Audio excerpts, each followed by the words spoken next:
নমস্কার বন্ধুরা, ক্রিকেট বিশ্বের সবচেয়ে বড় লড়াই ভারত বনাম পাকিস্তান আবারও শেষ হল ভারতের নীল সমুদ্রের গর্জনে। 2026 টি20 বিশ্বকাপে পাকিস্তানকে 61 রানে উড়িয়ে দিয়ে সুপার 8-এ জায়গা পাকা করে নিল টিম ইন্ডিয়া। কিন্তু ম্যাচের পর পাকিস্তান অধিনায়ক সলমন আলী আঘা যা বললেন তাতে শুরু হয়েছে নতুন বিতর্ক। নিজের দলের স্পিনারদের ওপর কেন ক্ষুব্ধ ক্যাপ্টেন, কেন বললেন স্কিলের অভাব, আর ভারতের ঈশান কিষান কিভাবে একাই ধসিয়ে দিলেন পাক বোলিংকে। আজ জানাবো এই হারের নেপথ্যের আসল কাহিনী। ভারত বনাম পাকিস্তান, এই এক দ্বৈরথ যা ক্রিকেট বিশ্বের হৃদস্পন্দন বাড়িয়ে দেয়। 2026 সালের টি20 বিশ্বকাপে কলম্বোর আর প্রেমাদাসা স্টেডিয়ামে আবারও ভারত ও পাকিস্তানের হাই ভোল্টেজ লড়াই শেষ হল ভারতের দাপুটে জয়। পাকিস্তান অধিনায়ক সলমন আলী আঘা হারের পর যে বিস্ফোরক তথ্য ফাঁস করেছেন তা নিয়ে এখন তোলপাড় ক্রিকেট দুনিয়া। 2 ম্যাচের হাইলাইটস। ভারতের ব্যাটিং তাণ্ডব, ইন্ডিয়াস ব্যাটিং ডমিনেশন। কলম্বোর মন্থর পিচ, টসে জিতে ফিল্ডিং নিয়েছিলেন সলমন আঘা। ভেবেছিলেন ভারতের ওপর চাপ তৈরি করবেন, কিন্তু ওপেনিংয়েই সব হিসাব উল্টে দিলেন ঈশান কিষান।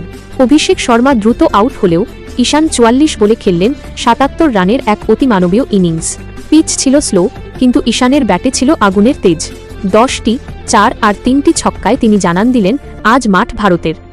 মাঝপথে সূর্যকুমার যাদবের 32 রান, শান্ত ব্যাটিং এবং শেষে শিবম দুবে ও রিঙ্কু সিংয়ের ছোট কিন্তু কার্যকরী ইনিংস ভারতকে নিয়ে যায় 175-এর 7 রানে।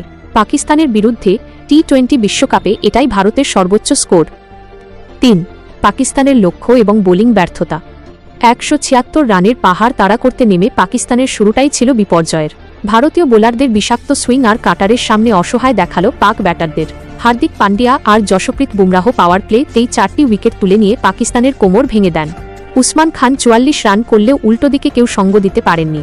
114 রানেই গুটিয়ে গেল পাকিস্তানের ইনিংস। ফলাফল ভারতের 61 রানের এক বিশাল জয়। 4 ক্যাপ্টেন সলমন আলী আঘার তথ্য ফাঁস, দ্য ব্রেকিং পয়েন্ট।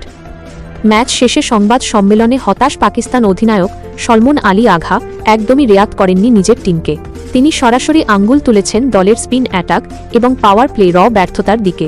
সলমন যা বললেন, আজ আমাদের স্পিনারদের জন্য দিনটি একেবারেই ভালো ছিল না। কিছু কিছু ক্ষেত্রে স্পষ্ট স্কিলের অভাব চোখে পড়েছে। আমরা উইকেট মন্থর পাবো জানতাম, কিন্তু আমাদের বোলাররা পরিকল্পনা সঠিকভাবে কাজে লাগাতে পারেনি। বিশেষ করে পাওয়ার প্লেতে 3-4টি উইকেট হারানোই আমাদের ম্যাচ থেকে ছিটকে দিয়েছে। অধিনায়কের এই বক্তব্য পাকিস্তানে তুমুল আলোচনার জন্ম দিয়েছে। অনেকেই বলছেন দলের স্পিনারদের ওপর ভরসা হারিয়েছেন ক্যাপ্টেন। তিনি স্পষ্ট করেছেন কন্ডিশন বুঝে যারা বল করতে পারে না তাদের জন্য বড় মঞ্চে জায়গা পাওয়া কঠিন। 5 মাঠের ভেতরের উত্তেজনা ও বিতর্ক। তবে কেবল ক্রিকেট নয়, মাঠের বাইরের পরিবেশও ছিল উত্তপ্ত।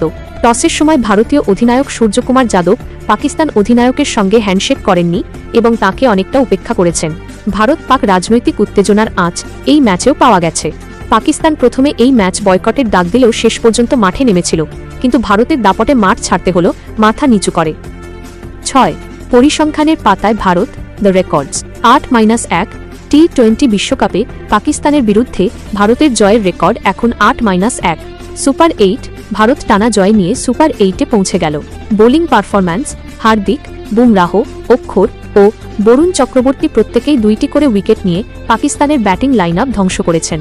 ভারতের এই জয় কোটি কোটি ভারতবাসীর কাছে এক উৎসবের সমান। পাকিস্তানের জন্য পথ এখন কঠিন। তাদের পরের ম্যাচে নামিবিয়ার বিপক্ষে জিততেই হবে, অন্যথায় বিশ্বকাপ থেকে বিদায় ঘণ্টা বেজে যাবে। সলমন আলী আঘার এই ক্ষোভ কি পাকিস্তান দলকে বদলাতে পারবে, নাকি ভারত এভাবেই আরও একবার বিশ্বজয়ের পথে এগিয়ে যাবে? বন্ধুরা, আপনাদের কি মনে হয়, পাকিস্তানের এই হারের জন্য কি শুধুই বোলাররা দায়ী, নাকি তাদের ব্যাটিং পরিকল্পনাতেও ভুল ছিল? কমেন্ট করে আমাদের জানান। ভিডিওটি ভালো লাগলে লাইক করুন এবং শেয়ার করুন।